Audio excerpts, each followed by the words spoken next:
성서가 도덕의 원천이 되는 방법은 두 가지다. 하나는 십계명처럼 직접 말하는 것이고 다음은 사례를 드는 것이다. 그러나 성경의 상당 부분은 그저 기이하다.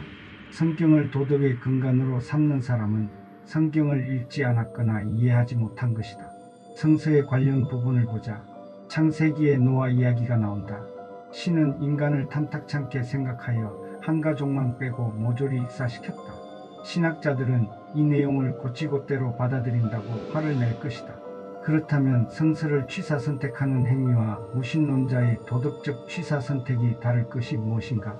그런데 여전히 노아를 진실로 받아들이는 사람들이 많다. 갤럽 여론조사에서 미국인 50%가 그렇다. 2004년 지진 해일이 판 구조 변화 때문이 아니라 음주 가무나 안식일 위반 같은 인간의 죄악 때문이라고 비난하는 많은 아시아 성직자도 그렇게 생각하는 것이 분명하다. 2005년 뉴올리언스가 허리케인으로 피해를 입었다. 미국 복음 전도사 팻 로버트슨 목사는 이것이 뉴올리언스의 레즈비언 코미디언 때문이라 했다고 신문 기사가 나왔다. 그런데 신은 문제의 코미디언만 제거하지 않고 왜 자신의 신도도 포함된 도시 전체를 파괴했을까? 소돔과 고모라가 파괴될 때 정직하다 하여 구원받는 인물은 아브라함의 조카인 롯의 가족이었다. 떠나라고 경고하기 위해 남자 천사 둘이 소돔으로 왔다. 롯은 그들을 극진히 맞았다. 그러자 소돔의 남자들이 몰려와서 롯에게 비역질을 할 수 있게 천사를 내놓으라고 요구했다. 롯은 형제들이여 못되게 굴지 마시오. 내게 남자를 알지 못한 딸이 둘 있으소. 그들을 당신들에게 줄 테니 마음대로 하시오. 단 내 집에 들어온 손님들은 건드리지 마시오. 창세기 19장 7, 8절. 이 기이한 이야기가 종교적으로 어떤 의미가 있는지는 몰라도 여성들을 어떻게 대접했는지는 확실하게 말해준다.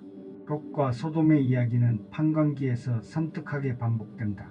여기 처녀인 내 딸과 그의 첩이 있어 그들을 내어줄 테니 욕보이든 마음대로 하시오. 판관기 19장 23, 24절. 그 첩은 다음날 아침 집 앞에 쓰러져 죽어 있었다. 롯의 삼촌인 아브라함은 세계의 위대한 일신교 창시자였다. 그러나 현재의 도덕주의자들이 그를 본받고 싶을까? 기근에 고통받던 그는 아내 사라와 함께 이집트로 갔고 그녀는 여동생인 채 하여 파라오의 하렘으로 들어갔다. 기이한 점은 그 부부가 똑같은 짓을 반복하여 저질렀다는 것이다. 이런 일은 아브라함이 아들을 희생시키는 일에 비하면 아무것도 아니다. 신은 아브라함에게 아들을 번제물로 바치라고 명령했고 그는 따랐다. 극적으로 천사가 맞기는 했다. 신이 믿음을 시험한 것이다. 현재의 기준으로 보면 아동학대이자 핍박이다. 변증론자들은 이 통탄할 이야기에서 심지어 신의 관용을 도출하려 시도한다. 여기에 무슨 도덕적 교훈이 있는가? 인간 재물 이야기를 하나 더 하자. 판관기 11장에는 입다가 신과 거래를 한다. 암몽군을 이기게 해주면 집에 갔을 때 맨 먼저 마중 나오는 이를 번제물로 바치겠다고 말이다. 그런데 전쟁에서 이기고 돌아왔을 때 제일 먼저 나온 이는 하필 그의 외동딸이었다. 입다는 자기 옷을 찢으며 울부짖었지만 어쩔 도리가 없었다. 입다는 딸을 불태웠다. 신도 말리지 않았다. 금송아지 일화에서 모세는 시나이산에서 신의 석판을 얻었다. 모세가 오래도록 산에서 내려오지 않자 사람들은 아론에게 신을 만들어 달라고 한다. 탈출기 32장 1절. 그러자 아론은 사람들의 금을 모아 금송아지를 만들고 제단을 설치했다. 그러자 산에서 내려온 모세는 금송아지를 빼앗아 불태워 가루를 물에 풀어 사람들에게 마시게 했다. 그 다음 사제 부족인 레위인에게 사람들을 죽이라고 시켰다. 죽은 사람이 3,000명에 달했다. 그러고도 신은 만족하지 않았다. 남은 사람에게는 전염병을 보내겠다는 말이 마지막 구절에 나온다. 민수기에는 신이 모세를 시켜 미디안인을 공격한 이야기가 나온다. 모세의 병사들은 도시를 불태우고 남자를 모두 죽였다. 그러자 모세가 분개하여 처녀를 제외하고 모두 죽이라고 다시 명령한다. 하지만 남자를 알지 못한 여자아이들은 너희를 위해 살려두어라. 민수기 31장 18절. 다른 신들에 대한 신의 광적인 시기심을 보여주는 내용이 구약성서 전체에 반복적으로 나온다. 물론 세월이 많이 흘러 오늘날에는 어떤 종교 지도자도 모세처럼 생각하지 않는다. 모세 시대에 시작된 인종 청소는 여호수아서에서 피비린내 나는 결실을 맺는다. 거기에는 집단 학살과 이방인 혐오증이 가득하다. 여호수아가 예리코를 파괴한 이야기를 비롯한 약속의 땅을 침략하는 과정을 담은 이야기는 히틀러의 폴란드 침략, 사담 후세인의 쿠르드족과 습지 아랍인 대량 학살과 비교해도 도덕적으로 구분할 수 없다. 레위기 20장에 있는 죽음의 처벌을 받아 마땅한 것은 다음과 같다. 부모 비방, 불륜, 계모나 며느리와의 성관계, 동성애, 모녀와 동시에 혼인, 수간, 안식일에 일하는 것.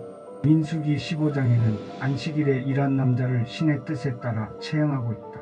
오늘날 사람들은 여호와와 같은 섬뜩한 역할 모델을 자기 삶의 기반으로 삼을 뿐만 아니라 다른 사람들에게 받아들이라고 강요하고 있다.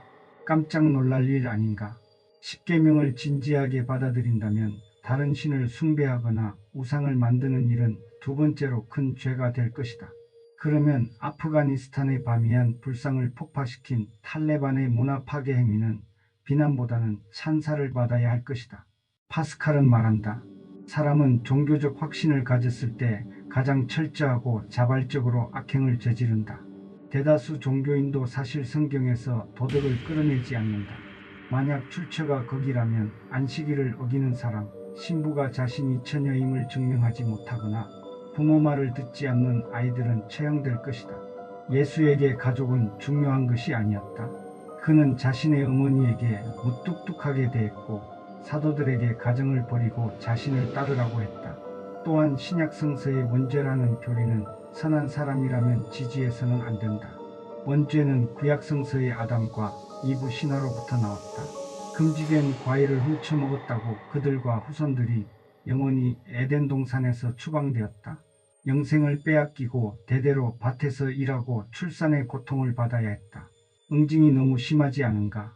하지만 신약 성서는 구약 성서를 뛰어넘는 가학피 학증을 추가했다. 종교가 고문이나 처형기구인 십자가를 신성의 상징으로 목에 걸다니 놀랍기만 하다. 아우구스티누스는 원죄라는 말을 만든 인물이다. 모든 아이가 까마득히 먼 조상의 죄를 물려받는다고 주장하는 윤리 철학은 대체 그 근거가 무엇인가? 가학피 학증을 살펴보자.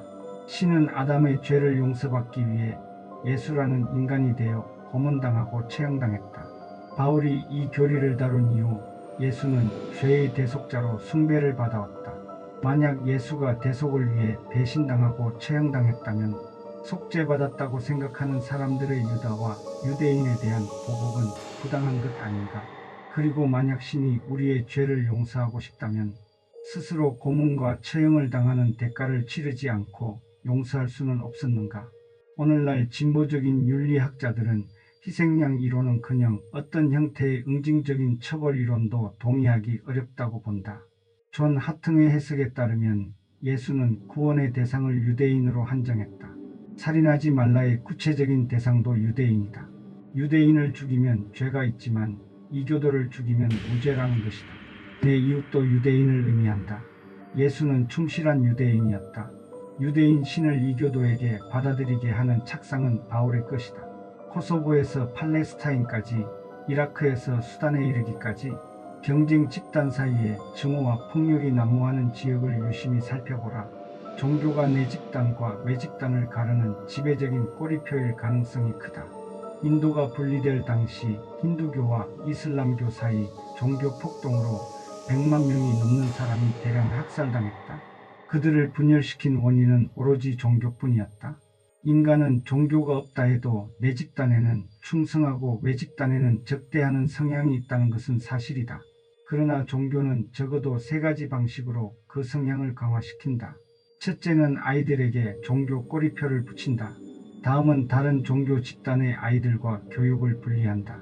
마지막으로 이교도와의 혼인을 금지하는 것이다. 인간의 옳고 그름에 대한 판단은 놀라울 정도로 보편적이다.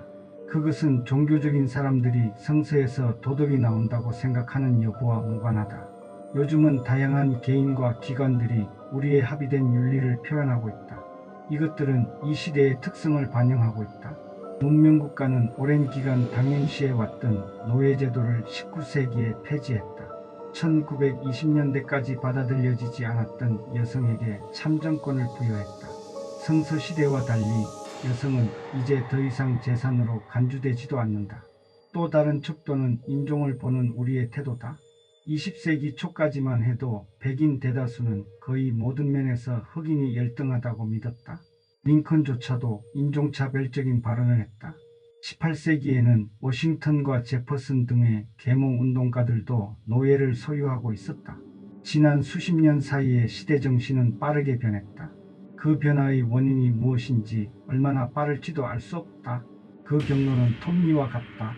국지적이고 일시적인 후퇴도 있다. 그러나 긴 시간대를 두고 보면 진보의 경향이 뚜렷하며 그 경향은 계속될 것이다. 아마도 다양한 힘의 복합적인 상호작용일 것이다. 그리고 분명한 것은 종교가 그것을 이끌지는 않는다는 것이다. 히틀러와 스탈린은 20세기에 두드러진 악인이었다. 히틀러와 스탈린은 무신론자였다고 한다. 무신론자였기 때문에 그런 만행을 저질렀다는 것이다. 사실 스탈린은 무신론자였음이 분명해 보인다. 그는 러시아 종교의 신학교를 다녔고 어머니는 그가 성직자가 되길 원했지만 그러지 않았다. 스탈린은 러시아 종교회와 기독교 등 종교 전반을 비판했는데 아마도 성직자 교육 때문인 듯하다. 그는 마르크스주의를 도용하여 극도의 악행을 저질렀다. 히틀러가 무신론자라는 교묘한 주장은 의심 없이 믿을 정도다. 그러나 사실인지는 확실치 않다. 히틀러는 가톨릭 집안에서 태어나 가톨릭 학교와 성당에 다녔다. 1922년 연설에서 유대인을 독사물이라고 했으며 자신을 기독교인이라고 몇 번이나 말했다. 1923년 미넨에서 한 연설에서 다음과 같이 말했다. 맨 처음 할 일은 우리 조국을 유대인들로부터 구하는 것입니다. 우리는 누군가 그랬듯이 독일이 십자가에 매달려 죽는 것을 막고 싶습니다. 1933년 베를린 연설에서는 무신론 운동에 맞서 싸움을 시작했고 분쇄해왔다고 말했다. 1941년에도 측근 게르하르트 엥겔에게 나는 영원히 가톨릭 신자로 남을 거야 라고 말했다. 히틀러가 진심으로 기독교를 믿었을 수도 있고 기독교인과 가톨릭 교회의 협조를 얻기 위해 믿는 척 했을 수도 있다. 어느 쪽이든 그의 악행은 무신론과는 거리가 멀다.